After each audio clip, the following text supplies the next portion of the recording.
Cool. Well, I'll go ahead and get started with the introduction for Chris Atchison, and then Chris will go ahead and take over. So Chris is a professor of geoscience education at the University of Cincinnati. He received both his Bachelor of Science in Geology as well as a Master's in Geology and Education from Wright State University and a PhD in Science Education from The Ohio State University. Chris's research focuses on evaluating instructional strategies that promote inclusive learning in the field, as well as implementing full access of earth science disciplines to students and scientists with physical, sensory, and developmental disabilities.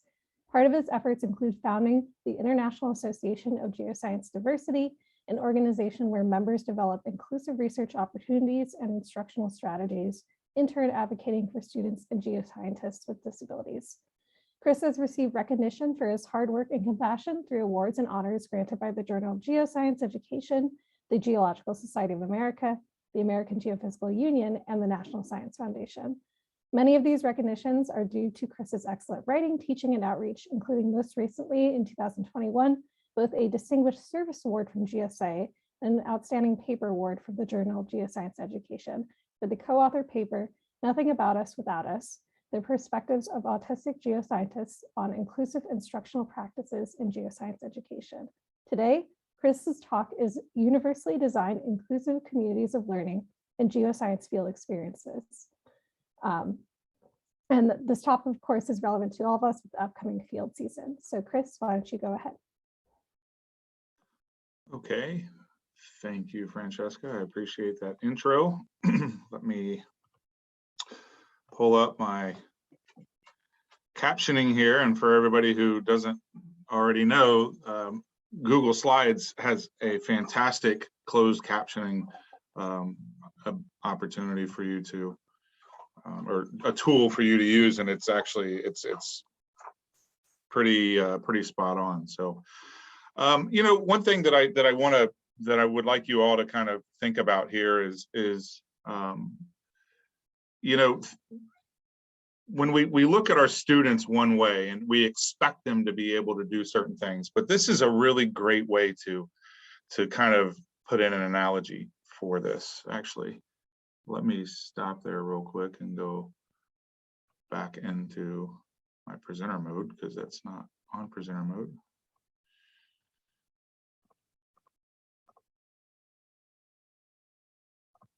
Okay, sorry about that. So when you plant lettuce, this is like I was saying, a really great analogy for this. When you plant lettuce, if the lettuce doesn't grow well, do you blame the lettuce? I don't know how many of you are horticulturalists out there, but you know, I usually don't plant anything unless it's a succulent and I don't have to do a whole lot to it and it comes back year after year. But if it's not doing well, I mean, you look at the variables for why your plant or your garden isn't doing well. Is it not getting enough nutrients? Is it not getting enough sunlight, enough water? You know, is it a temperature issue? You know, why can we do that so easily with our gardening, but yet when we're trying to grow our students, we don't? We think about the students as being lazy, or there's other things that are distracting them, or we find other reasons to put on this deficit focus of our students. And so I want us to try to change that thinking through this. So please work with me today. I want you to be open-minded. I want you to think about your specific field courses, your specific laboratories, your specific courses in general, and think about how you teach and what are some of the barriers that the way that you teach, what are some of the ways that you teach placing barriers on your students. All right. And I really encourage you all to reach out to me even after this presentation. If you're interested in talking more about your specific situation, I would love to speak with you. So at the end, I'll put my contact information up that you can reach out to me. So as we get into this, I want us all to remember that we are all on a continuum of ability. Disability is a social construct.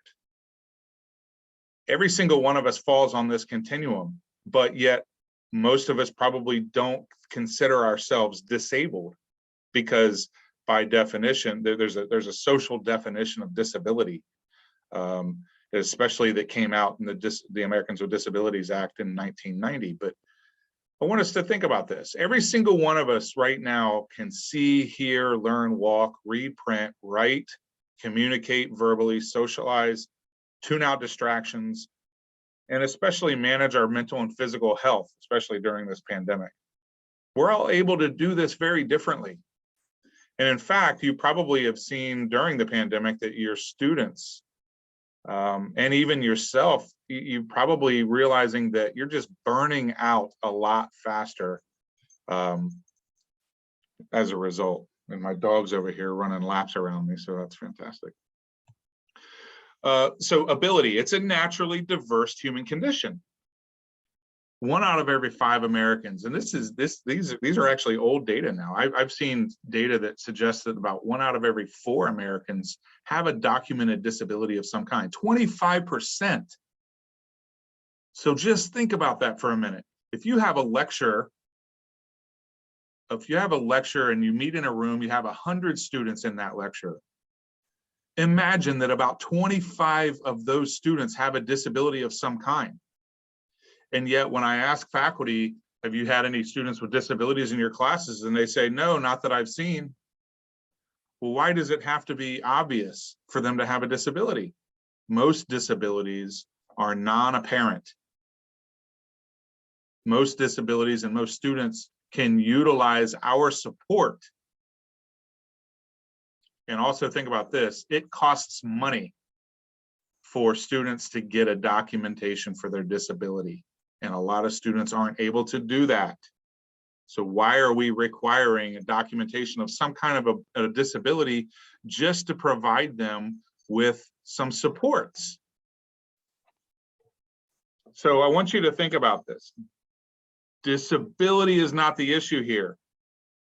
You know, I used to say, you know, diversity is not the issue, because when I give this talk, it's all about broadening participation. You know, we don't have enough diversity in the geosciences.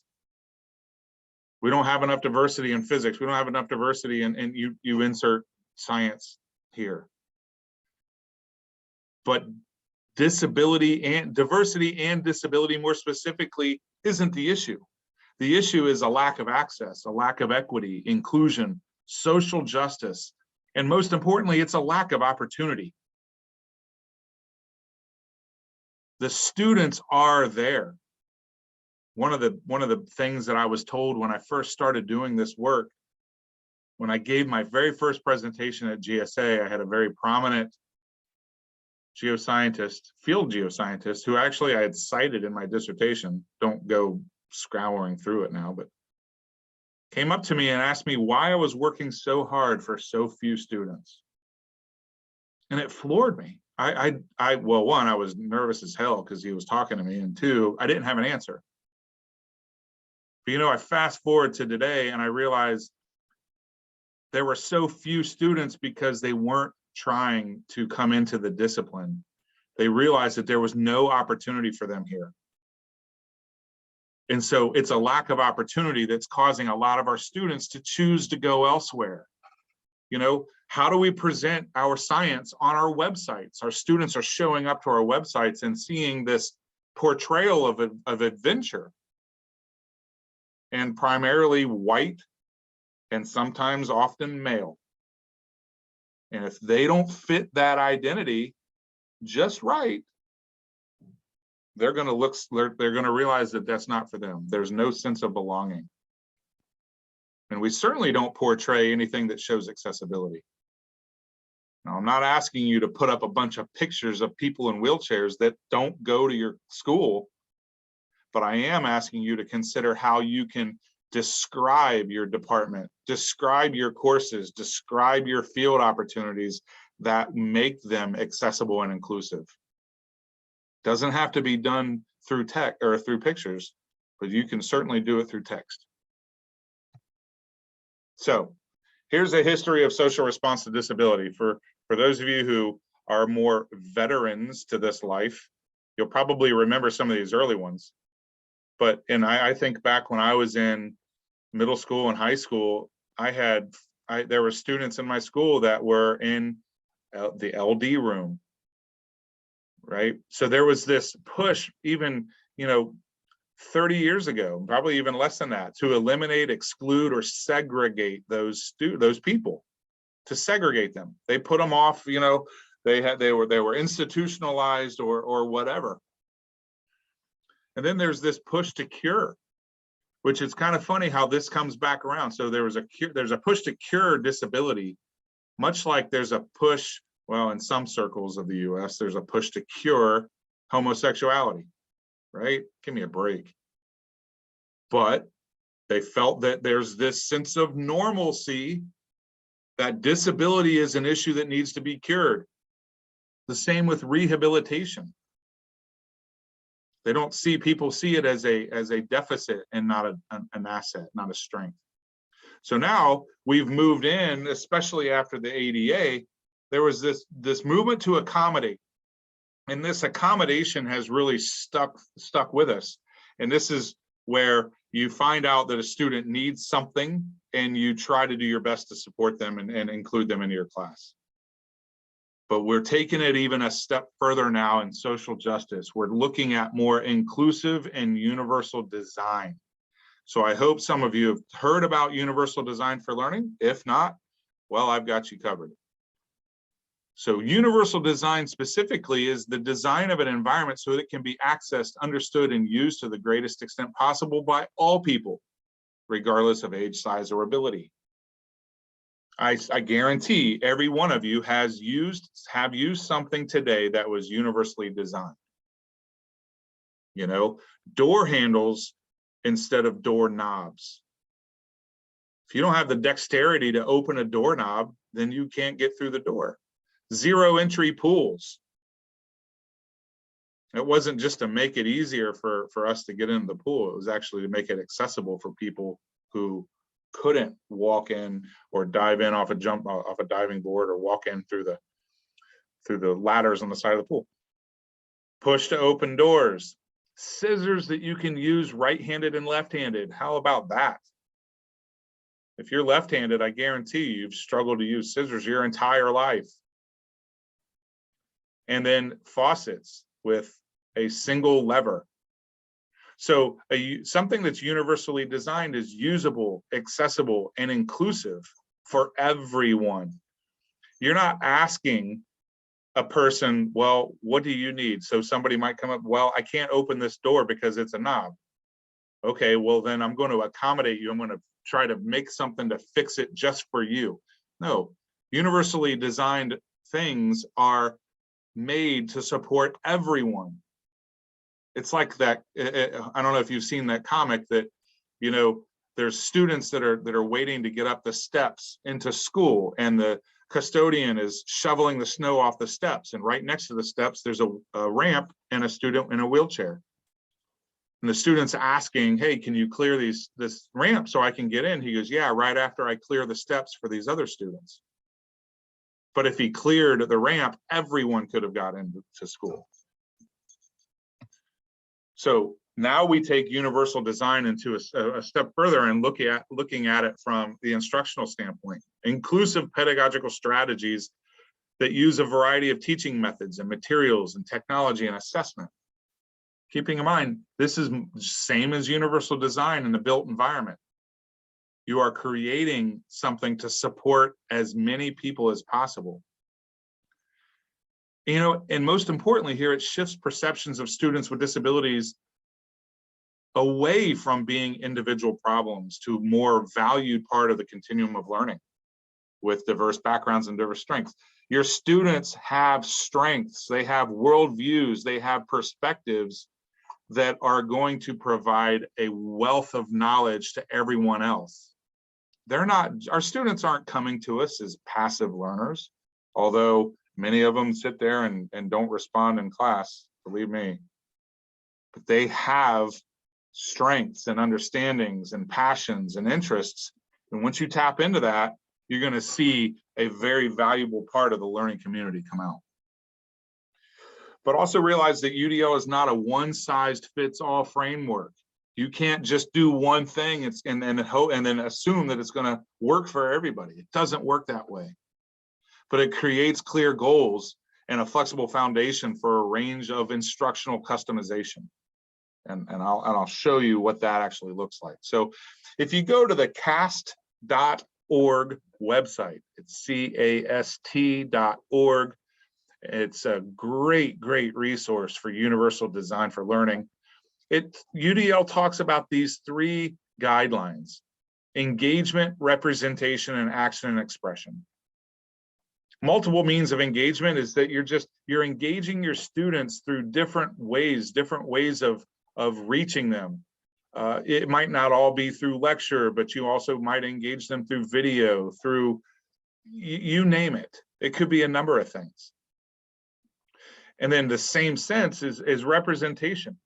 You know, why are we just throwing up, you know, like right now, my very two-dimensional presentation is not utilizing a lot of different representation here. So I'm failing at that.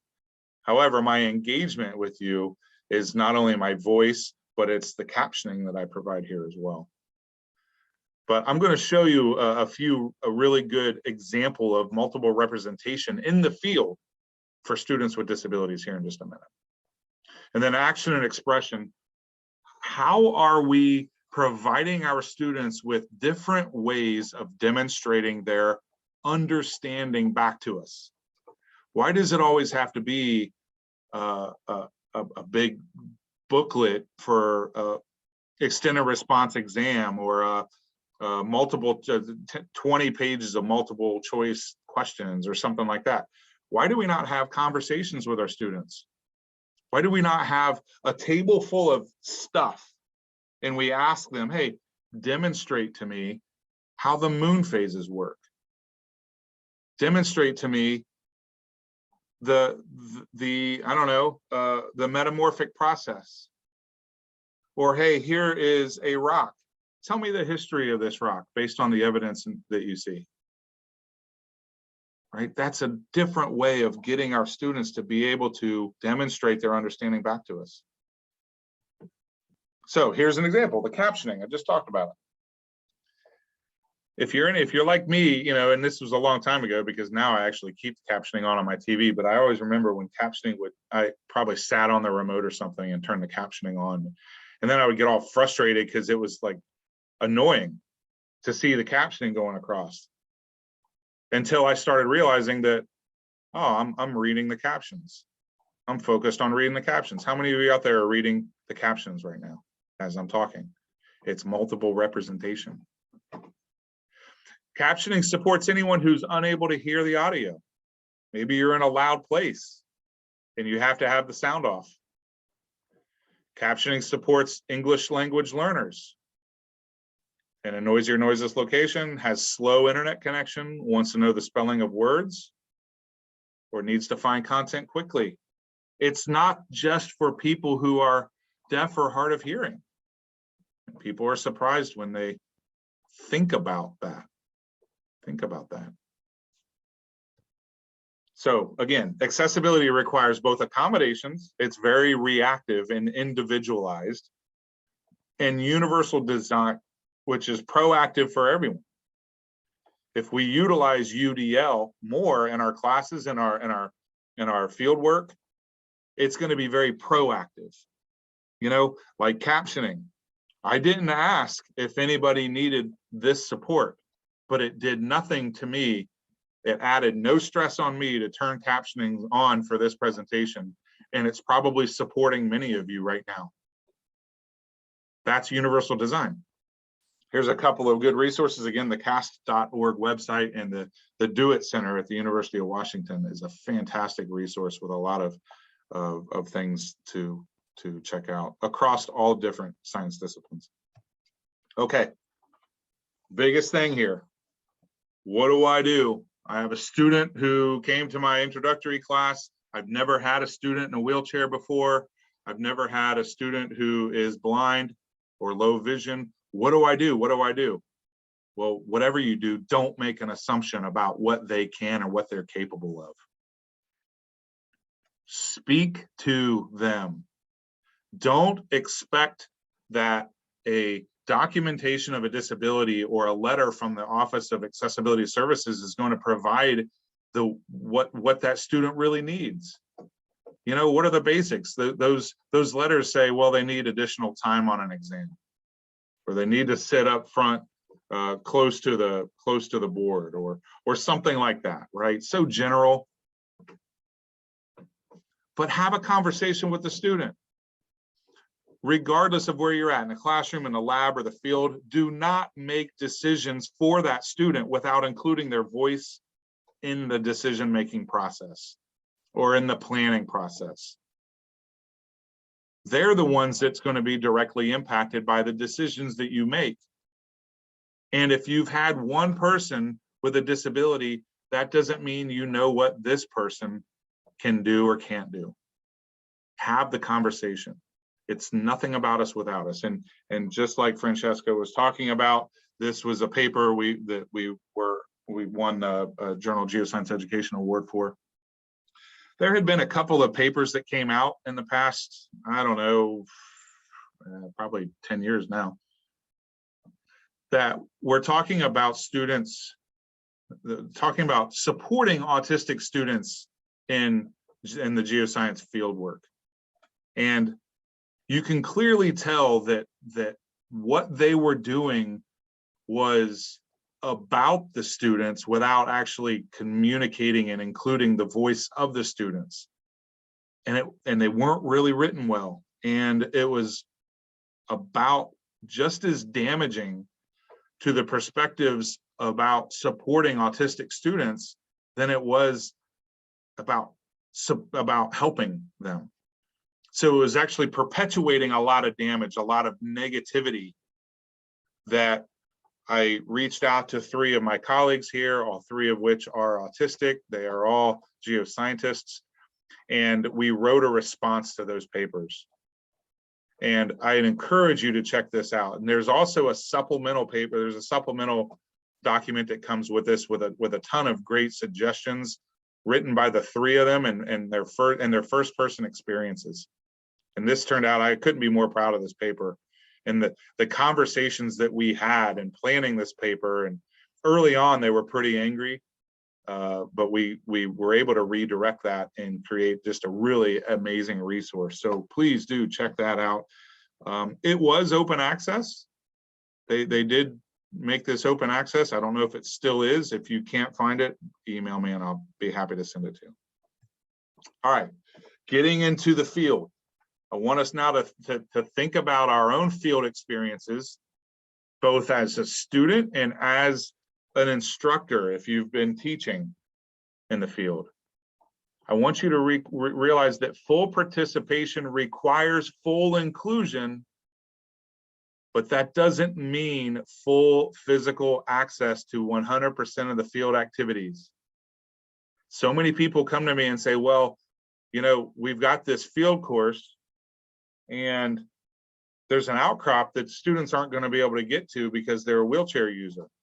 So then I don't know how I'm supposed to get them involved. I might as well just give them an alternative assignment and have them stay home. Please don't do that.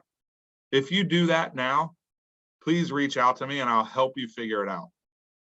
Don't leave your students at home. Don't give them a paper to write instead of going on a field trip. Because it's not you that's most important here. You know what's most important? I hate to break your ego. It's the community of learning. It's them being around their peers. It's social interaction. Our students are learning more from each other than they're learning from the instructor. If that's news to you, I'm sorry I had to break that to you. But our students need each other. Get them into the field. If they can't get out of the van for a stop or two, fine. Then you can work through different ways and I'll show you how to do that. But so full participation, how do we make that happen? Promote the diverse activities. So like what I was talking about earlier on our websites, are we providing good explanation and rationale for the things that we do? and what's accessible and what's not accessible? Are we purposefully selecting sites that are accessible? You know, have we looked around for some sites that are very similar to what it is that we want to do, but they might not be on the edge of a lake or the top of a mountain or someplace that is very rigorous to get to, physically rigorous? Have open communication with your student or with your colleague or with your peer, and collaborate with them to solve the problems, to solve the inaccessibility problems. There is always options, and there is always a way to solve the problem. Use multiple representation of the materials that you use in your field course. Integrate technology when possible, and specifically integrate technology to maintain open communication in real time. And then above all, focus on establishing an inclusive community of learning across every activity that you do in the field. You do not have to get all of your students to every outcrop for this to be successful. So what does this look like? Well, there's two different sides of this. There's an environmental load, which is high physical rigor. That's those of us that have been to field camp and remember how bad it sucked on the days that you were sweaty and long days and nowhere to go to the bathroom, and you know, you're climbing mountains to get to the contact zones to map it, and you know, that's high physical rigor. What do you remember? You remember the crappy parts about that day more than what you learned. Then there's academic load. It's a high academic rigor that's focused on, okay, what is it that what are the learning objectives? What are the learning outcomes? Are you focused on that? Or are you focused on this rite of passage? Like, oh, we all had to do this, so my students are going to do that too. Right? Content retention has everything to do with what you decide right here. You know, environmental load. Here's an example of that. I remember when I was back in my undergrad on a sequence stratigraphy trip, and we were on the side of the road, and there was an outcrop, and cars are flying by us. It's you know, the beginning of the spring or fall semester, and there's ladybugs. It must have been spring because I'm getting all kinds of ladybugs right now, but it must have been spring. But there's like ladybug everywhere. There's ladybugs everywhere, and if you've never been around a ladybug, they freaking bite you, and when they swarm you. But I had you know, and then my instructor the whole time is over here on the side of the outcrop with cars flying by us, and he's talking and just keeps going, not paying attention to that we're having a hard time hearing him because the cars are flying by, you know, less than 10 feet away from us. There's ladybugs all over us, and we're standing in knee-high weeds and everything, not noticing that. That was a high environmental load. Content retention there was extremely low, extremely low. You're better off saying, you know what, let's hit the pause button here. Let's regroup, have a conversation where it's a little quieter, have a different location. You don't have to be physically right on top of the outcrop to have the conversation. You can have your students make observations and then remove them from that location and have the conversation about the content. But you do that where all students are together. This is that inclusive community of learning. So when you're out, identify those triggers of cognitive load, of environmental load. You know, what is it that's taking our students' attention away from the content? All right, so here's an example. So remember, full participation does not always mean 100% access. This is a site in British Columbia on the way up to Whistler. This was actually during the 2014 GSA meeting. We led an accessible field trip up there. You could probably see folks down on the floodplain. But the goal here, so we picked this site because there's a really good vantage point from this spot to see the entire area. So everybody was collecting data and collecting their observations from whatever vantage point they had. But We didn't start teaching until everybody came back to the group. This was our inclusive community of learning. Everybody came back, they brought samples, they made sure everybody got to see their samples, they talked about where they found them, they talked about their perspectives, and we had a debriefing session as a whole group here. There was no reason that that could not have been accessible. But interestingly enough, if you look in the background, this is what we were all collecting data and observations on. This is an ice dam. So millions of years ago, there was a glacier behind there, and a volcanic eruption caused immediate solidification of this igneous rock that created the dam. Well, now that that glacier behind it is gone and it's a lake, this dam is deteriorating to the point where a collapse is imminent. And they don't let people camp in this park. This is Garibaldi Park. They don't let people camp there. So we were collecting evidence for that ice dam. None of us could get there. It was inaccessible to all of us. So we were sharing all of our perspectives and evidence for that. This is a lot like planetary geology. Nobody's been to Mars as far as I know, but yet we know an awful lot about it. All right, here's another example. This is SP Crater in Flagstaff, Arizona. This was a geopaths, NSF geopaths project that we were specifically trying to integrate technology into creating an open line of communication for students with and without physical disabilities. So the students who made it to the top of the crater were outfitted with GoPros. So this vantage is actually somebody wearing a GoPro, and we were taking pictures and videos from iPads, sharing those with students who were back in the van, who could not get up to the top. And then we had two-way radios to maintain open communication. We just shared the videos through a cell service. And let me tell you that we failed miserably, because the videos were like on a 2-minute delay, and the two-way radios worked as long as you had an open line of sight. As soon as you started to walk into the crater, you lost all communication. So you know what? This was one of those 1,000 ways not to create a light bulb. And we figured out what we needed to do next. So this is just a shot from what we saw from the top, an ancient lava flow. It's gorgeous. And then we were able to talk about that with the students who were down at the vehicles.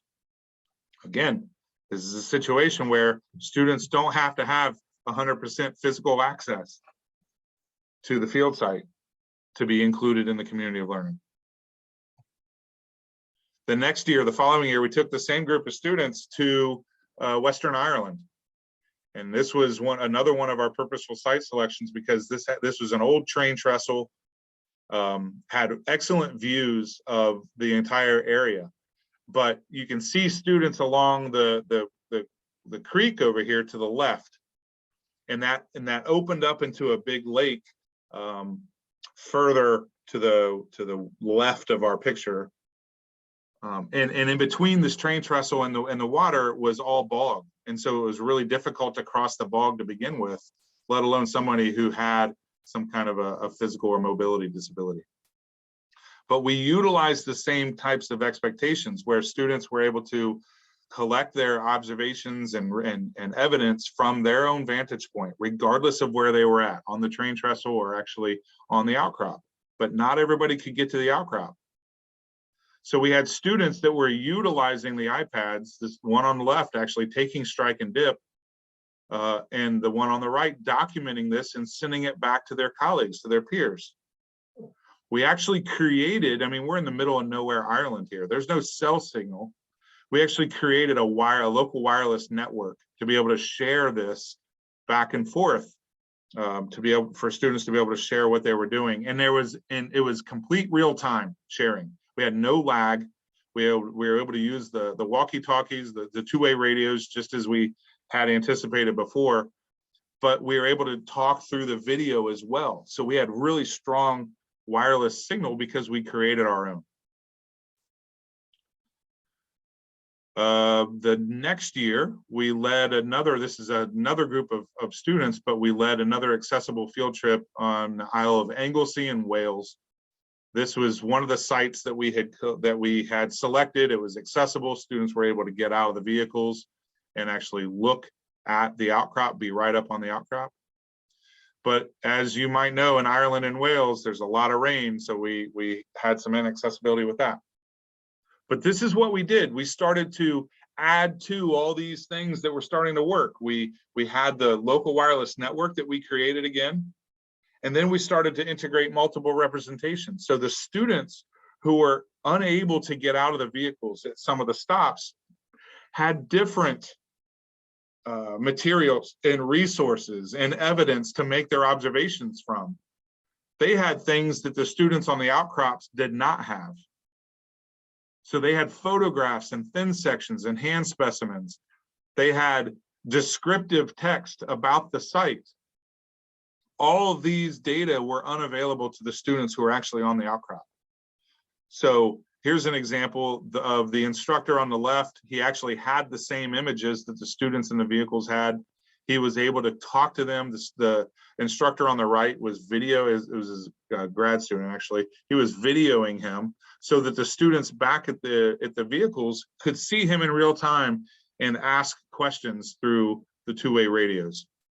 So here he is pointing out some specifics. He's answering a question by pointing out specific spots that they should be seeing. Students back in the vehicles were looking at the exact same images, making their observations based on discussions that they were having with the instructors. All right, and then one of the other students watching a video of one of the field sites in real time so that they were there. They didn't have to be physically at the outcrop. They were there with their peers, seeing what they were doing.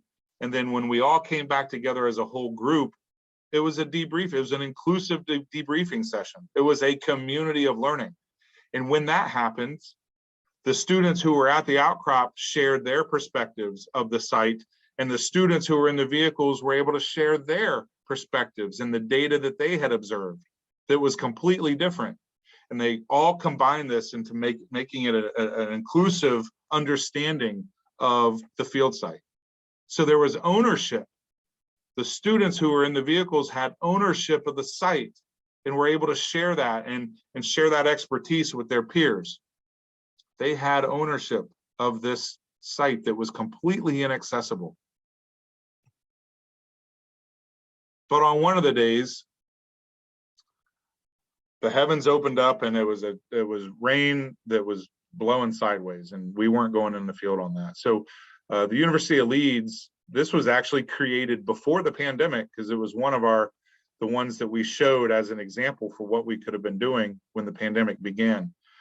But Jackie Houghton at the University of Leeds created this virtual landscapes, and it actually happened to be the site that we were at when the rain started, which couldn't have been more perfect. So students all had an accessibility problem at this point. So that day we laid everything out, all the hand samples, all the thin sections, all of the images, and then had them go through this virtual landscape that had all these data. And so they were able to complete their map that they were creating through the use of technology and all of these additional resources, this multiple representation of resources. And it became this full day of people collaborating and sharing ideas and sharing observations. It was powerful to see this happen. There was no disability at all on that day. Everybody was on equal playing field. Everybody, had information to share, had perspectives to share, inferences to make, all of the above. It was an amazing day. So, in wrapping this up, so I want you to think about that. What does multiple representation look like, and what we do? But this is what wraps it all up for me. This was actually during my dissertation work, where I took 6 students who were all power wheelchair users. I took them into Mammoth Cave National Park in Kentucky. And after the weekend, I got this quote from a debriefing session. There was absolutely no sense or feeling that we were a nuisance, a burden, or an overall pain to be taught because of our different needs. And so to answer that colleague now who asked me, why do I work so hard for so few students? Well, there's so few students because there's this perception that in order to ask for help, you become a nuisance or a burden or an overall pain to be taught, or you're getting special treatment or any of those things. And so a lot of students don't ask for help because they don't want to be considered a nuisance, a burden, or getting special treatment. So think about the culture of your classroom. Think about the culture of your lab and of your field site. Is that what you want students to feel? That in order to ask for help to be successful, that they are getting special treatment, that they're a nuisance or a burden? There's ways around this. So understand the future of the geosciences depends on inclusion and accessibility. And it starts with every one of us, every single one of us. So please reach out to me if you have specific comments and questions about your field sites, about your classroom or laboratory exercises. I would love to hear from you. I would love to have a conversation and talk to you about how we can make that change. So thank you all.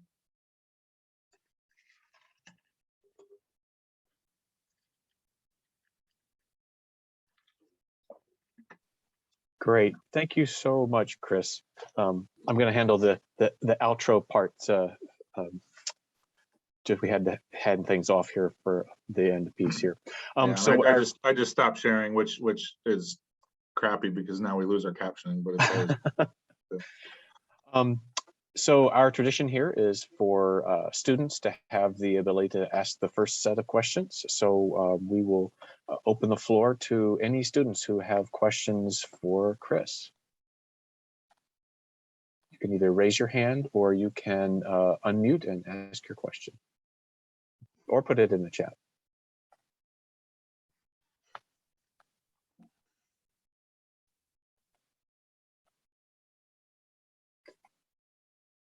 While we wait for that, I'll ask one. Chris, what's currently on your plate for? What are your next thoughts on the work that you want to do in this area?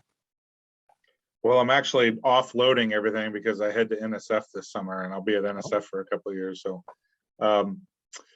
you know, I created the IHD in 2008, and last October I stepped down as executive director, and Dr. Anita Marshall at the University of Florida is now the executive director there. So a lot of what I'm doing is supporting her in this transition, and I've got a few graduate students on my own that's doing this work. So, you know, looking at a lot of different things. There's a lot of intersectionality now that, you know, especially with the anti-racism that we're looking at the intersectionality of race and ability.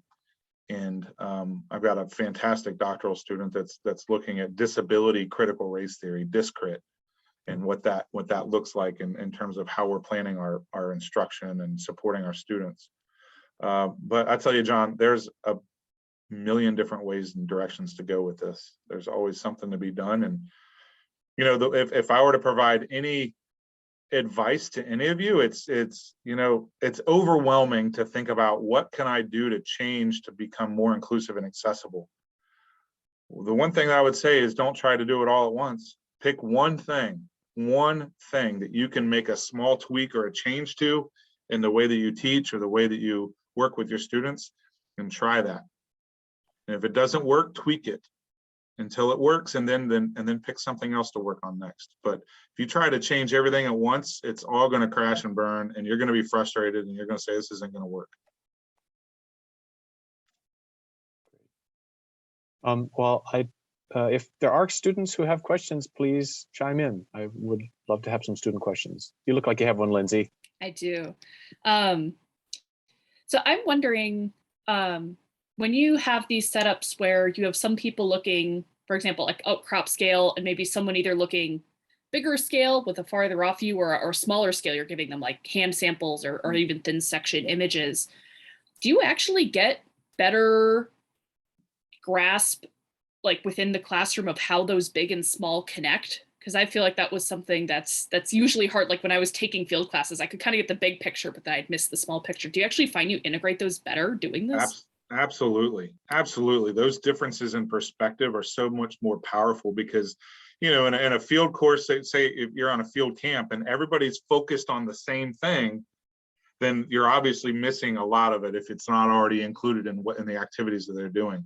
So if you have different students doing different things and coming together to create that whole, it's a stronger, more complete understanding of the site, of the big and small part of the site. Yep, absolutely. But the biggest thing, the biggest thing there, Lindsay, is ownership. Though it's you know, a student with a disability doesn't feel like they're just being brought along, right? That they were a burden and they're just going to say, oh, just sit here and we'll bring you some stuff. No, they have things that they've got to do. They had their own activities that they had to do to be able to contribute that back to the whole. And that sense of ownership, that expertise that they were creating, and I mean, just everybody was glued to them when we all came back together because they wanted to know what they knew. The rest of the students wanted to know what they knew, and it's fantastic. Great, thanks, Lindsay. I think we can open it up to the whole group. If there's anybody, student or not, who has a question, please feel free to either put it in the chat, raise your hand, or unmute and ask away.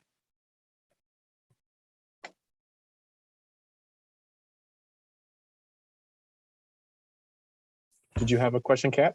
Yeah, I do. I'm wondering about the structure of the communication within the team. So I don't know how many days you guys are out there and what's going on, but in terms of checking in with students and seeing how they're doing throughout the trip, and all the students, not just the students who are maybe staying in the van, but what does that look like for keeping those paths and open for people to be able to voice whatever they need to voice? Yeah, great question, Kat. Good to see you. The Anglesey trip, interestingly enough, every single student on that trip had a disability of some kind. We got tired of hearing oh, well, you know, you'll take one student out, but what if you had all students had this? So we did it. And we had probably 3 or 4 students who were autistic and had there were mobility challenges. And but you know what we did? We were very specific in checking in every single day, morning and afternoon, morning and evening, where they were, what they needed, how they felt. But then we had complete communication throughout the day. We actually used an audience response system, or not an audience response system, one of those the tour guide systems that you might go to, like the Capitol or something, and go on a tour. So the beauty of that was that an instructor could be teaching and you didn't have to be crowded around them. Everybody could be off doing their thing and still be hearing the instruction wherever you are. But there were several of us on that trip as well that we were purposefully going around checking in with students continuously to see where they were. And you know, one of the biggest things we learned, just like we try to do in every course, we were trying to squeeze too much in, and students were burning out a lot faster. And we realized that we didn't have enough downtime plans. So the downtime became just as important as actually being out in the field and giving them a chance to kind of unplug and unwind a little bit. But at the same time, that reflection time was an incredible learning period for them to be able to casually communicate with each other and with their instructors. So if you have, you know, a certain hierarchy, if you've got instructors and then you have, you know, graduate student assistants and then younger students, were there any formal setups of like graduate students would then check in with the undergrads, or then they would talk back to the faculty? Like, say you have a larger group of students, you know, how do you check in with everybody individually and make sure that, you know, they're comfortable communicating? Yeah, that I see where you're going at that too. This group, I think, what we have 17 or 18 students, and it was a mixture of undergrad and grad students that were all there for the purpose. So we were able to manage that one pretty easily. But I see if we had a much larger group, and you might have had just a few students with disabilities in a field camp, perhaps, you know, You know, I know the Wasatch Uinta camp has like 60 students or something that goes on it. And it's like, to think about a student with a disability, how do you manage making sure that everybody's doing okay? And so I think you set that up. And before even going into the field, you know, when you have communications with your students about what they need and how best to support them, you set up those hierarchies or the communication plan with them ahead of time to go in. And you take that time to establish trust. I think a lot of faculty kind of don't realize that you have to have, the student has to trust you to be able to openly share when there's something wrong. I've seen this happen. I've seen this backfire way too many times where, you know, a student just loses complete trust that the faculty members even give a crap about what the student's going through. And it doesn't have to be a disability per se. It could be a situational mental health issue that they just lose complete trust. So establishing trust early and often is incredibly important here. And like you said, is there a hierarchy where grad students are checking in with the undergrads? Whatever you decide to do, you make sure that those students have a point person and they trust and can openly communicate with that point person. Thank you very much. Thanks, Kat. David. Hi, Chris. That was really excellent and very interesting. Really, I guess just a couple comments from my own experience. I'm one of the instructors for one of our field geology courses, and you know, the main way I would say that dealing specifically with students with disabilities has come up is kind of two, and it's been fairly low level, at least by our knowledge anyway. One is a couple of students that I remember particularly who came in one year or another in different years, who had a prior medical condition that was, you know, could potentially impact what they were able to do. Joint problems. I think one student only had one kidney maybe. And we already had with us, we have sort of, and then the other is students who get injured in the field, obviously, and you still need to wait, either sick or injured, and have to miss some, you know, a day or some days, whatever.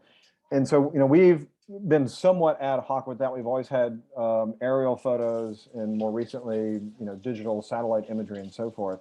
We're able to kind of do this on an ad hoc basis. But I think, you know, what you're talking about really informs a much more, you know, intentional approach, trying to make sure that, in particular, the multiple representations are there. And so that's, you know, we've kind of hit on doing that a little bit, just sort of an ad hoc basis. But you know, I think there's a lot more we can think about that you talked about today, and that's really helpful. Thank you. Yeah, I think David, exactly that you know, the injuries do happen. I mean, I've seen it, and students have to take a day off in the field, and you know, there's contingency plans that you have in place that you try to, every year you try to add a little bit more to this contingency plan and to be able to support that. But if you can still get a student out at least in the vicinity, right, it's a big deal. The other comment was that, you know, something I don't think you touched on as much is, you know, paying attention to and accommodating, and I think just kind of the mantra is always flexibility in the field. Students' different social needs outside of the field work itself, in camp or at the field station or wherever you are. This came up last summer, where there was a student who I think was socialized differently than other students, is the easiest way I would put it without knowing any more than that from the student. And you know, they came to us and said, I feel like I need some downtime in the afternoon, evening when we get back away from everybody. Is it okay if I go over here for an hour or so before dinner? And and it's important that I know when transitions are happening. Can you let me know when dinner's almost ready and I can prepare to come back to the group? So absolutely. Yeah. You know, and it's just a matter of being able to recognize that some people, you know, don't want to sit around the cook pot and shoot the breeze while dinner's getting ready. They need that away time.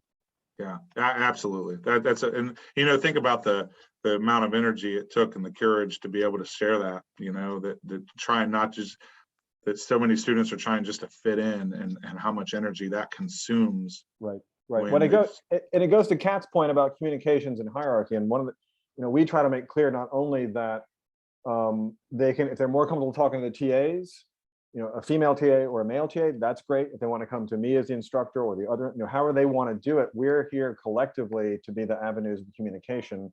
And we'll communicate amongst ourselves as we need to try to address anybody's concerns, to try to build that confidence that they can come to us and express a need that we may not know about. Right. And it's, again, it's the importance of having those conversations ahead of time. You know, when you start meeting with your field camp groups, or when you start meeting with if you go on field trips during a semester long course or something, that you start having those conversations early, to see, you know, I mean, you know, think about this, and this came up recently too. I mean, what happens when you're in the field all day and you have a diabetic? I mean, how are we working to keep their medication cold, right? But yeah, so great comments, David. Thank you. Great. Are there anybody else with questions for Chris? We definitely have a couple minutes. Yeah, and like I said, I would encourage you all to reach out to me. I mean, you know, as you start to think about your own situations and the courses that you have, and any potential barriers that your field courses or your classroom or your laboratory might present, you know, think about those specifically. Have a conversation with each other, and then reach out to me. I would love to problem solve with you. I would like to plug the fact that ESI now has an accessibility committee. So please reach out to accessible/ESI as well. Those of us who are in the department who are interested in this are also available to help you if you have any issues with your courses or you have any questions. And Kat's got like a red phone on her desk that comes right to me. So if she needs anything, she can. I think John does too. Yeah, pretty much do. Well, so I will just take a minute to thank Chris again for, go ahead, Ben. Hey, great talk, really enjoyed it. I'm just curious if you had any experience with students who may have had a recent disability, or just in general may not be completely attuned to their own needs. Do you find that the universal design of courses generally addresses that, or how would you build, I guess, trust or understanding with that student so you could more accurately pinpoint what they need? Yeah, a great question, Ben. I think that again, it all goes back to communication. Even if a student, you know, if you find yourself in a situation like that where it's a new disability and it's a newly acquired disability that a student might have, you know, have the conversation, but reach out to me or anyone from the IAGD and have the conversation about what you can do to best support them. It sounds to me like you might have a student that student might not, like you said, be aware of what they need and how best to be successful in it. But universal design, if you're planning for multiple ways of doing one thing, if you have different ways of actually accomplishing it, different representations, it usually will support most people, but in a situation, but it's all very situational. And that's why I say reach out to the student. The student is the expert on what they can and can't do, what they're willing to do and what they're not. That's the first line of communication. And then, you know, chat with some of your colleagues, but reach out to us as well, and we'd be happy to support that. Great, thank you. Go ahead, Marianne. Thank you. This is a far digression from the topic that we've been on. I don't do really field work, or I'm not teaching at this point, but this has implications for so many things. And I thank you for just an extraordinary presentation. I'm thinking more of like community engagement issues, advocacy, and just raising the awareness of how we can expand involvement and be aware of that.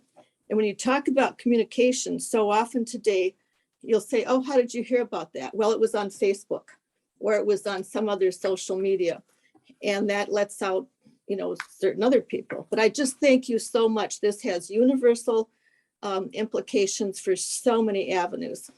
Absolutely, Marianne. And you know what? None of us are getting any younger. And so this is going to be an even bigger issue for all of us that are on here in the coming years. So just keep that in mind. How do we keep ourselves and our colleagues as active as possible in the discipline? Great.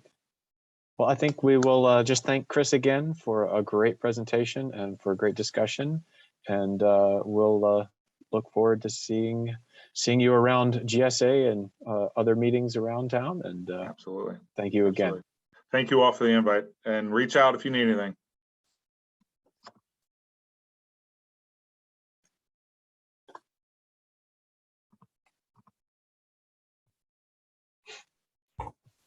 What are you doing? Pat, at NSF? what's going on? What am I doing at NSF? Yeah. Program officer. Oh, cool. Rotator? Yeah. Uh-huh. Nice. In EHR. Oh, cool. So it'll be focused on science education, but integrating disability into all the different directorates. So Nice. they're the new, I don't know, what do you call him, CEO or whatever, new director of NSF is big on disability. Cool. I think he's got a family member or something with a disability and is coming in and hopefully it becomes one of those key areas of broadening participation and not just this back burner thing. That's That's awesome. Yeah. So Kat, how are you? I'm great. We're still recording, so I know. just I'm going to shoot the stop shit. that.